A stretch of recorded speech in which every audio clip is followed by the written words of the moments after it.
So I'm still burning with car fever. My current plan is to get an older work truck that's capable of doing big jobs like pulling heavy loads, coupled with a medium age, like a 2007, 2010, like easy to drive car, maybe a Mustang, or like I see these old BMWs, I don't know. But I think my next step is to see an older work truck and see if I still want it. So that's where I'm headed today.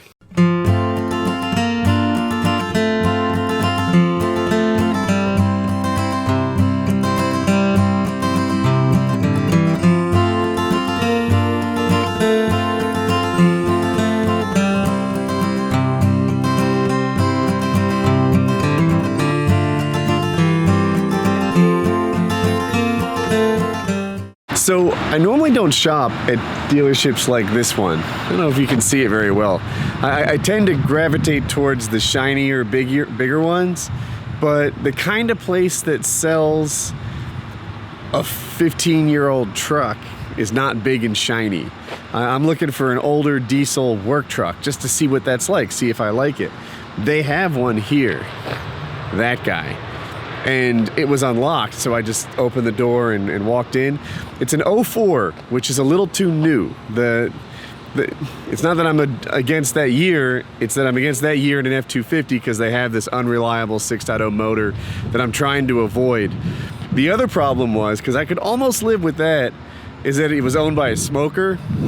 That's a showstopper to me. So let's keep looking. This is the kind of neighborhood that sells my kind of truck.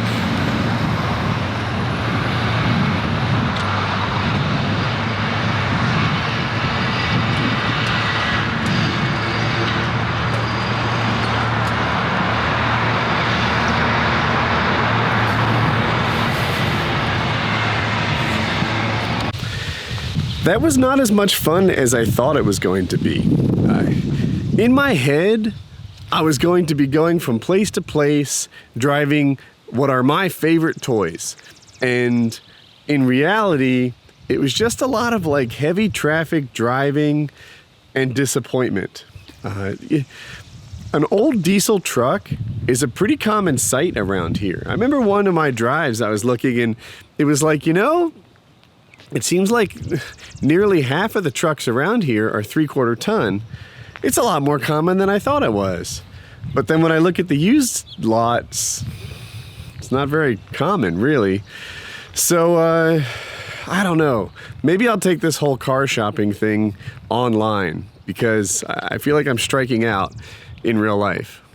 Let's see what's next. You guys want to see homeschool in action? This is it.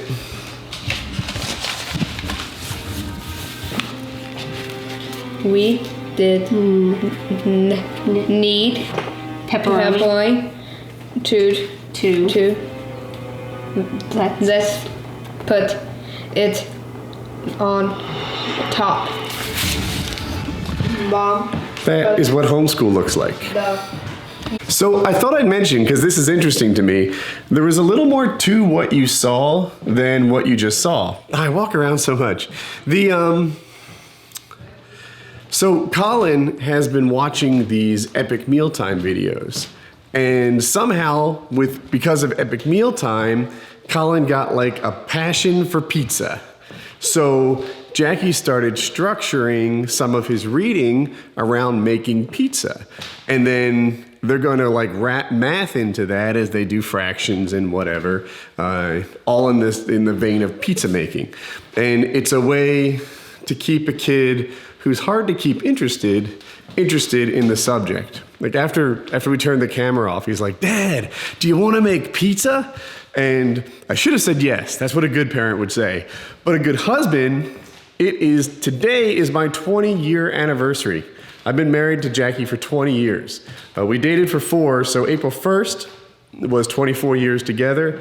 Today is 20 years married. So drop a like, right? Hook me up.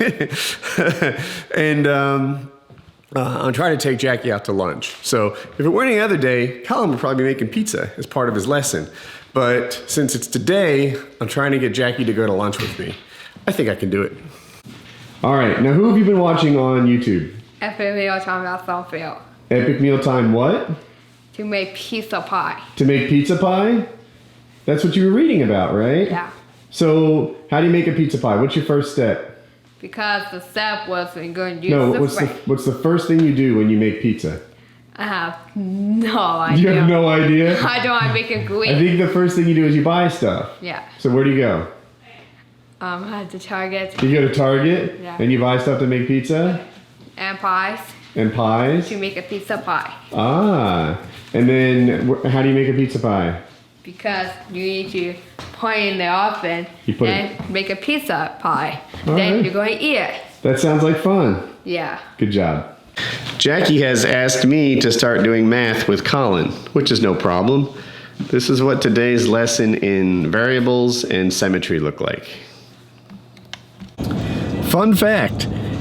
Locally, Jackie does like 90% of the driving in our family. Would you say that's true? Yes. Yeah.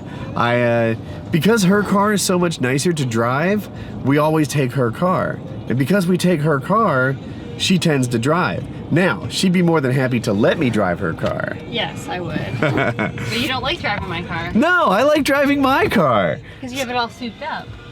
And by souped up, she means I put in a radio that works with the phone. But But he didn't do that for me. no, I didn't. So, anyway, Jackie's driving me to On the Border. And I guess... Did you tell them what today is? Yes, our anniversary. Yeah, I told him. I treat her right? We're going On the Border for her anniversary with the boy. I know. You're supposed to take me out alone at some point. I got plans for you.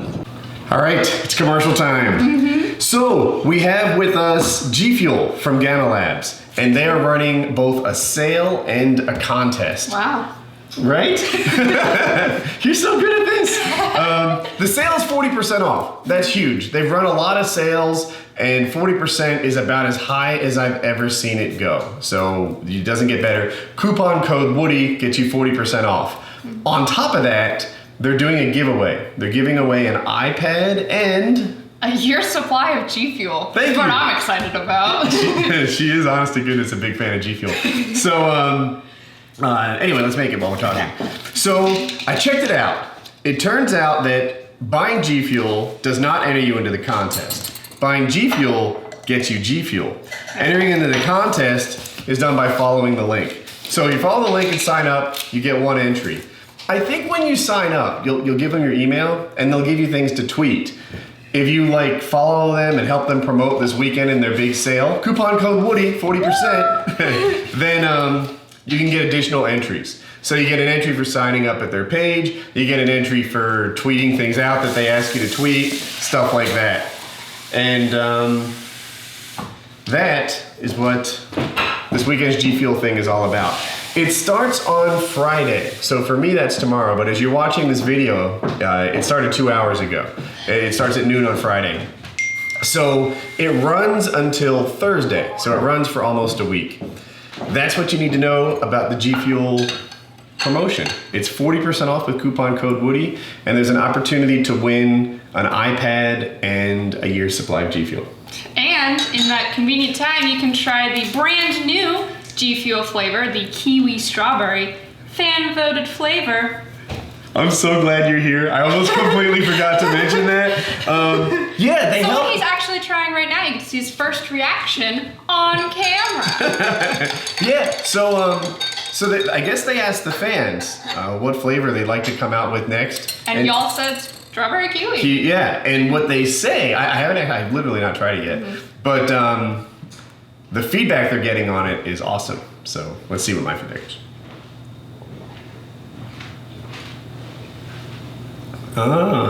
Yeah. It is good. So people ask me what my favorite is. I almost feel like going beyond the commercial here. My favorite, This is actually really good. I think my favorite has the worst name. It's the mystery flavor. That's pretty lame, Dad. If I were to name it, I'd name it creamsicle. Nuh-uh-uh-uh. You'd have to name it frosting. And now let me tell you why. Because no matter what you combine it with, it instantly makes it taste like some kind of popsicle candy type thing. Makes everything 10 million times better. She's so totally better at this than I am. But like, so that's what she has going on. She's taken the blood orange and mixed it with, mystery or creamsicle or frosting. We call this combination creamsicle because it's exactly what it tastes like. It's delicious. Yeah. So or orange creamsicle. There you go. Yeah. So to me, this is creamsicle. This is orange creamsicle, and then you can mix it with whatever you want. There's a green one, there's whatever. I know I personally love the very old tried and true blue raspberry flavor. That was one of their first flavors. Yeah, it was one of their first flavors, and it came to the house, and I tried it, and I was so excited, and I was hooked. And now they can't get me to stop drinking this stuff, which can be a little bit problematic. So, anyway, GFuel. Ooh. Oh, goodness, Dad. I just hit her. You witnessed it. You see how I beat my children. All right. Good? Yeah. Good. Okay. Using the camera phone for a second here because my other camera is taking a time lapse somewhere else. I'm a huge UFC fan. And as I record this, it's Thursday. So I'll be a day behind the news that you guys have. But I've been watching this Conor McGregor Dana White thing play out, and I wanted to share my opinions as a passionate fan. Historically, Conor always does the promotion. If you guys don't know the background, Conor is the UFC's biggest pull by far. He's huge. And even non-UFC fans seem to know the name Conor McGregor. He's gigantic. And part of it is he has a natural aptitude at selling his events. And the other part of it is he tends to back it up. You know, he's knocking guys out in the first and second round all the way to his title fight. And then he knocked out the champion who had been champion for like 10 defenses or something ridiculous like that in like 14 seconds. So undeniably a badass. He went up a weight class. People say 2, but that's kind of horseshit. And he lost his fight. In Conor's head, he says, man, I lost my way, right? I didn't get here. I didn't get to the top by going on some morning talk show. I didn't get to the top by doing press events and flying around and looking into cameras and taking pictures. I got to the top by fighting. Excuse my son and his talking. Conor McGregor wants to get back to his roots. And it's interesting because this guy talks about Rocky and he sees the parallels in his own career, right? He's always doing this Rocky thing. And I swear, I feel like I'm in his head. I could be crazy because people say that about me and they're crazy. But I get where he is and where he's coming from. He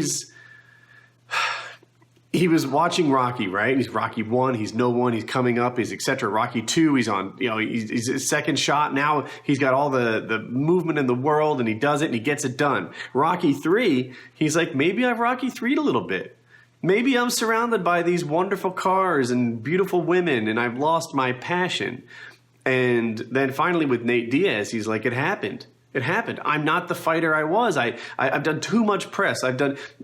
Just how crazy it is, and I hope this resonates with non-Americans too who know how insane this is. He has done 3 interviews in one day where one will be on location in California and then in Boston and then back to Vegas.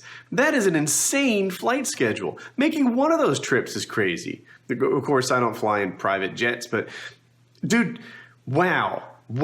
How can you fight when you're like crisscrossing the country like that?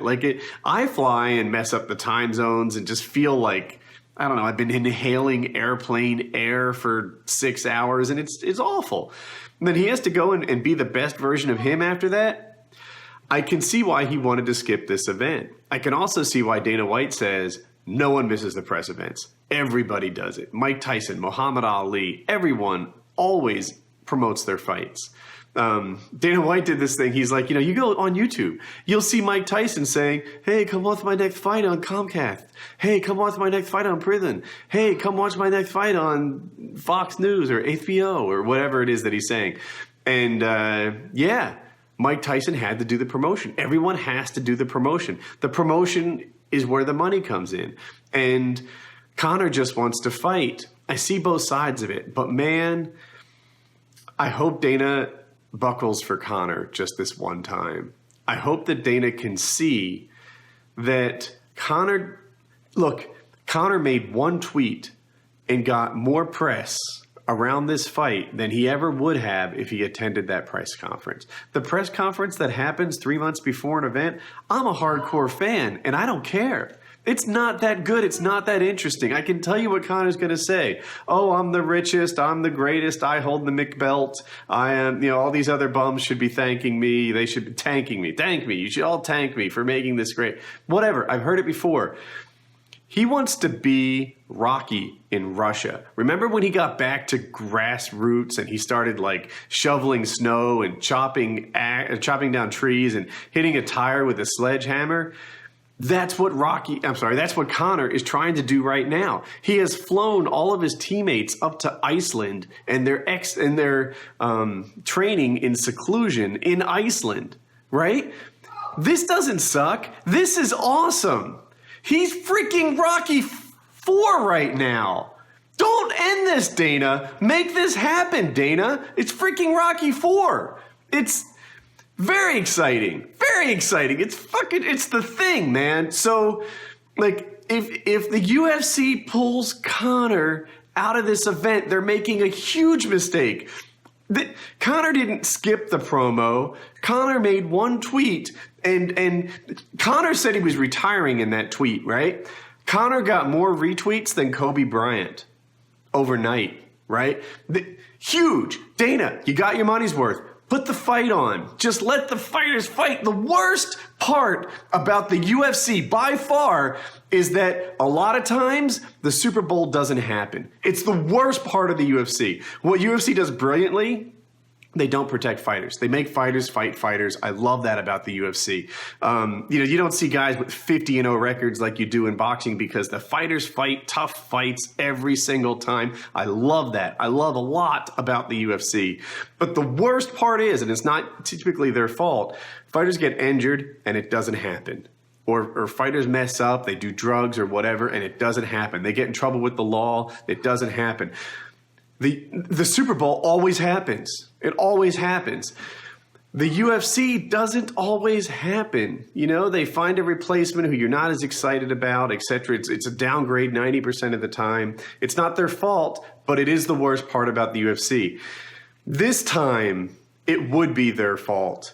You got the promotion. You did it. You can make them sign a contract saying that next time it's part of the job. I don't know. I don't know what you need to do, but don't cancel the fight. The fans want to see it. And UFC 200, you could get GSP in there fighting Nick Diaz again or whatever it is you want to run.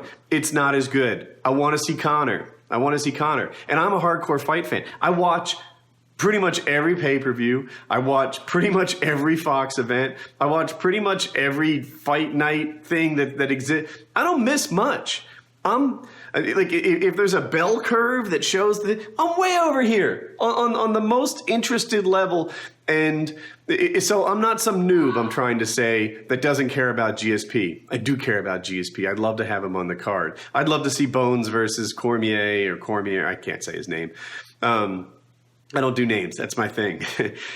But I want Conor on here. And the fight got bigger, not smaller, when he missed this promotion.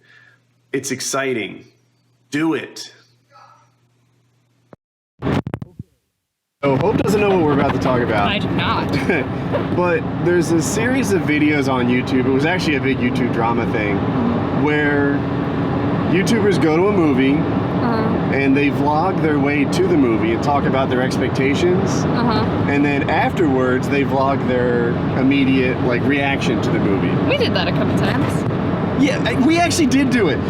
These guys were all fighting over who invented the format, and we did that before all of them. No, that was my, famous. That's your big joke. That was my big joke. Yeah. That Lost 2 was just Finding Nemo. Right. That was my big thing. For adults. For adults right there. Yeah, so it was Taken. Taken 2 was Finding Nemo for adults. And that joke got stolen by this big comedian with 600,000 Twitter followers. Anyway. I made that joke. So tell us where we're going. We are going into this Women in Technology event, which I'm really excited about. So Hope goes to a school that it's Research Triangle High School or something like that. Yeah. And is it a charter school? Yes. with like a technology bent. So they have like a competitive robotics team, and maybe they incorporate computers more than most schools. I don't know exactly, but it's a high school that's supposed to be tech friendly. All right, so anyway, they're setting her up to go to this conference, Women in Technology, and we're going to it with the thought that it may have an influence on the major that she chooses. Yep.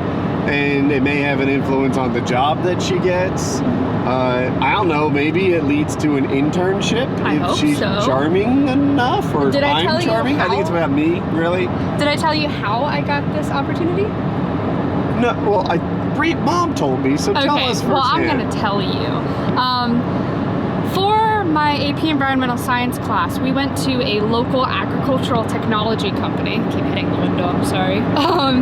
And we did various labs with some people who worked there, and it took like an hour or so before we actually did something with a woman. And I was like, hey, I was talking to her, I'm like, hey, what's it like to be a woman in a STEM field?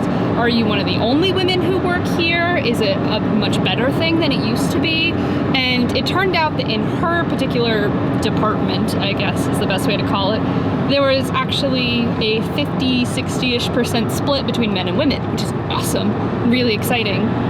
And apparently I made such a good impression on her that when she found out about this conference seminar, she reached out to my environmental science teacher to make sure that I could have the opportunity to come. So that's that.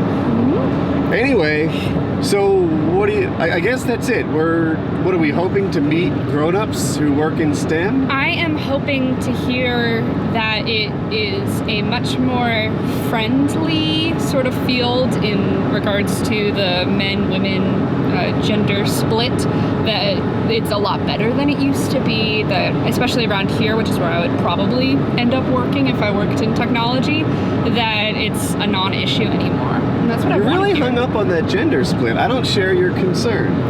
I do, because I worry that, especially if I went to college saying like, oh, I'm here to study technology, they'd be like, oh, okay, cool, and then I'll be one of like 5 girls in a 100-person class. That kind of sucks. Really? Yeah. See, I don't know. I'm currently one of 2 girls in my video productions class, and that doesn't seem like something that would be inherently a woman thing, or inherently a man thing. So I hear you, but I don't know. In my head, I'm like, I don't start with the foundation that men and women are inherently the same. I think men and women are different. And that's why sometimes women gravitate towards some things and men gravitate towards other things. Well, that's gender roles. That's a whole nother car topic. But it is another, we've had this discussion a million times. She thinks that the reason that women gravitate towards one thing and guys gravitate towards another is nurture. And I think it's nature.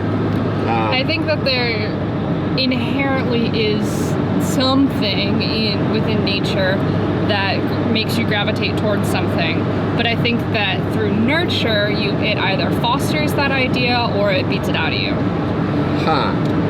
Yeah, I don't need it. That sort of covers all the bases. I don't know. It's hard to argue against that position. Oh, we start one way, and then so that's probably true. I bet you're right on that. Because I think that like some people, men, women, inherently are more nurturing than others. Like Mom, she's a super nurturing person. She's born to nurture. And I think that was really fostered throughout her childhood due to gender roles. I think that if you had the same nurturing like instinct, which you do, but like as much as Mom, I don't think it would have been as fostered. I think you might be onto something. I think I might. But I will say that it's not randomly allocated. I think that maybe it's more common for guys to get into like war and fighting and whatever than it is for girls. I played war with the neighbor boys. No, you were totally not like so when Hope was a little girl, like under 4, all her friends were guys, and she was totally different than the guys, and every parent was making the same observation, Like the guys would just run around like wild Indians, and Hope would put hats on them as they came by and did laps. But ooh, look at that traffic jam. Oof, it's ugly. The guys were, I don't know, fighting and wrestling, and Hope just, you know, she had none of that. She was a girl. I don't know. What I remember is She liked princesses. well, I still love princesses. But other stuff that I remember that might not instantly come to your mind is having to be told, hey, you're not allowed to play football with the boys anymore because you're this age and they're this age. Or, hey, maybe you shouldn't go play war with the boys. Maybe you should go play with the neighbor girl and play like princesses or something. I got both of that. Maybe, I don't know. Anyway, Gender roles. this totally got off what I intended it to be. So we're going to a conference. I'm super excited, and I want it to turn out to be that there's really not an issue anymore. I was hoping it would, like in my wildest dreams, she has a lead on an internship or something like that. Well, I agree. I'd or- love to do stuff like that. One of the things that I thirsted for when I was choosing my like grown-up job was, what's it really like?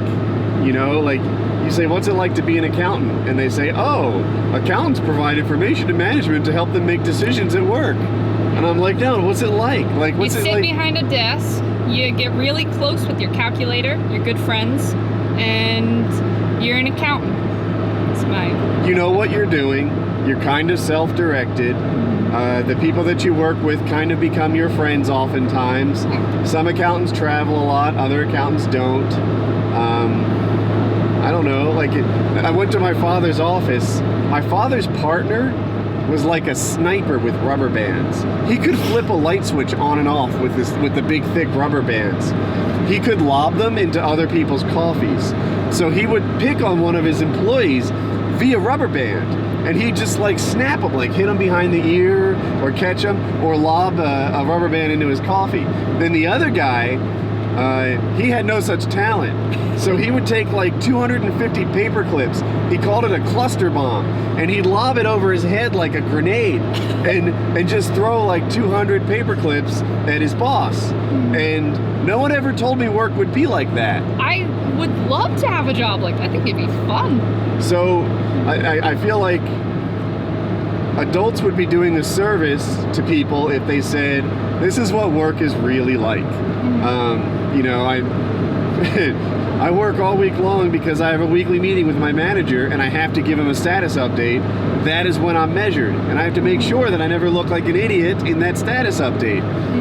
That kind of information would have been really interesting to me as a teenager. Something that I also really want to hear is how many of these women have management positions and what kind of obstacles that they had and overcame to get into those positions. Yeah, I don't think, I suspect when you grow up, you're not going to find gender to be as big an issue I really as you hope think so. it is. Yeah, like as a business owner, I really don't care whether they're boys, girls, black, white. You haven't even seen some of your employees. That's like true, pictures of yeah, them. yeah. But you are very unique. Most That's people true. don't have a job where they work your kind of employee jobs. This could have been phrased better. I hear you, but I worked at Cisco for 15 years. It's like 13 years. And I just never found gender to be the way in which employees were measured. It wasn't important at all. I really hope with all of my heart that when I do get into the workforce that I find that you were right all along, that I always had a false fear. All right.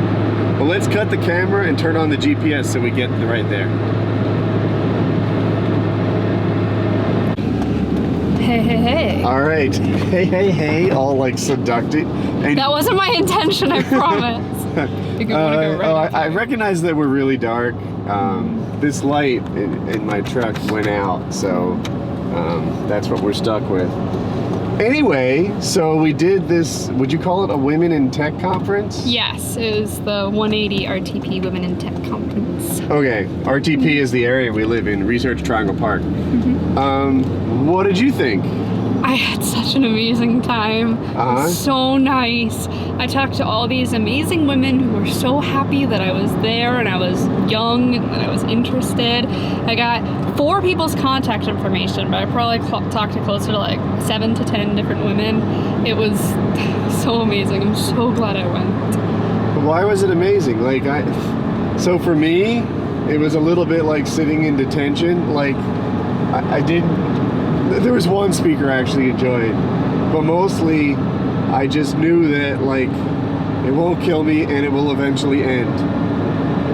I didn't want it to end. He was tapping me on the shoulder like, hey man, we gotta go. And I was like, okay, you're really, really nice for taking me out here. I'm finished, let's go. Yeah, it's been about 3 hours, so, you know. It was an intense, grueling process for my father, and I really appreciate it. But I was talking to all these women who do exactly what I want to do. They talk and people want to listen to them, and they're making some kind of change in the world.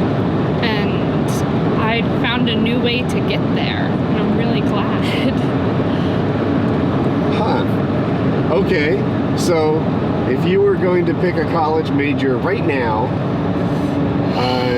you know, obviously no contract here, but what would it be? I would probably go into something. It's hard. I need to do more research. But as I was walking out, one of the first things I was planning on saying to you was, hey Dad, we need to go tour NC State, which is a notoriously engineering STEMmy school. Yeah, NC State is arguably the top engineering school in the area. Mm-hmm. We'll add it to the list. Yes, I want to go. Didn't you get a degree from there, actually? My master's in engineering is from there, yeah. Mm-hmm. So I need to do more research in exactly what the STEM avenue that I want to go into would be. But I don't know what the corresponding major is, but data analytics is what seemed to be a good fit. I like it. I don't know what major goes with that, though. I know a guy who made like $250,000 a year doing that. It's a good job. Yeah, he was really good at managing his career, and he was good at his job, and that's a lucrative combination. Okay, so I think you're a little bit happier with my current choice of major than before. I flipped out. He got very upset, actually. So she took her ACTs, and she did well on that. And that day, I was like, you know what? I kind of want to put down that I want to do, if I could have put down like 5 majors, I would have. But it was like, here, put in something. And I was like, it was okay. like theater and drama. And I'm like, no. You know, because in my head, college, university, whatever, it's a training course. And you need to put yourself on a path where multiple people are fighting for the right to pay you 6 digits, right? That's what you're supposed to emerge from college on a path where multiple people will fight for the right to pay you 6 digits. And theater and drama, that's a long shot. It is. And I still think that if I could, I don't know, be lead in a Broadway show, I'd take that opportunity. Right. But due to my strength issues and due to my lack of formal training, I could never do that. I realistically know that. I envied that one woman. So I was partly attending this thing. Well, it was for you, but in my head, I was also thinking about my subs, and there was this one woman who what she does is she advances the state of ultrasound technology in the world. Really smart woman. She's super cool. And she's got a PhD from Princeton, the perfect resume. Anyway, she was talking about her interest and aptitude. And when she was like 7 years old, she carried around a chalkboard and asked her brothers and sisters if they would play the math game with her. She anxiously awaited dissecting a frog because she was really, really interested in biology and math and the things that make ultrasound machines go. And I thought, wow, this woman was really fortunate because most people don't have such an obvious direction in life. She figured out what she wanted to do for a living, but anyone could have figured it out with those clues, right? It's us regular people who say wow, my real passion for life is playing Minecraft or watching television or I don't know, something that there's no job for. Those are the people, like that's where it gets hard. This woman, she had an obvious and easy and lucrative path in life, and she was lucky that way. As I was sitting there, one of the things I was thinking about was how from like 4th or 5th grade through like middle school, I knew exactly that I wanted to go into speech and occupational therapy and that I was going to help kids. And I knew how much of an impact that made on other people's families because I've felt that impact. And as I was sitting there, I was wondering, maybe that is something that I should revisit. Maybe my like A/B average in biology wasn't my trigger to not pursue anything medical related for the rest of my life. That maybe I can do something like this. I don't know. The only doors that I want to close are the ones that don't lead to a job. And the reason is that, like, hypothetically, right? What if you don't love your husband? Or what if you're not married and you do one of these modern relationships, right? Where like you're not married but you're like long time together and you're living off of him. You're trapped, right? Like you have no options in life because you chose to be McDonald's employee or something like that. Like with like it's almost a feminist idea, right? Like if you want to be empowered to live the life that you want, then you need the options to live any life that you want. And like that's a fear of mine, that you'll think to yourself, well, this isn't really where I want to be, but it's better than where I would be otherwise. Like, no, you can have anything you want if doors are open to you. Now I want to change the world. Like, I feel like that's kind of lost on you because I filled out one bubble on my ACT. And change the world is great, but I'm not in love. Okay, if changing the world involves sacrificing your life, I picture the 33-year-old version of you saying, oh my God, what did I do? Like, I'm sitting here working in this crappy government building. I'm not making nearly the difference that the wide-eyed 16-year-old version of me thought she could. And this just sucks. I hate everyone I work with. Everyone here in this government job, it lacks ambition or passion or whatever. And you just like, you're attending work like it was detention after school, waiting for it to end, thinking this is crappy and there's nothing to excel there. If you want to change the world, God, I hate going back to the one thing, but like the speech therapy and occupational therapy, like there's a job with job satisfaction in it, right? Like when I worked in IT at Cisco, in a lot of ways my career was rewarding and it was lucrative and it was good, but it's like, wow, now people have a easier way to check on the status of their orders, or now people are more accurately matched with the right tech support representative that can help them with their networking problem. This is useful corporate stuff, but it doesn't, like, I didn't invent any life-saving medicines at Cisco. I did the kind of thing that I just talked about. And I think that through tonight, I learned that that's kind of what I think I want to do. The more that I go to these STEM events, whether they be through school or independently, the more I realize that this kind of avenue to change the world is where I was meant to be. That I should be somewhere that is using technology to help other people live good lives. That's where I want to be right now. Huh. Yeah, it's interesting. Like I don't think you can really argue with that one. No, I mean, we talked earlier in the like right after the meeting before you talked to the people. Steve Jobs wasn't really a tech guy, but he did have a job in STEM, right? It was Steve Wozniak that invented the personal computer, if you could assign that to a single person. It was Steve Wozniak that soldered the circuit boards and invented the thing.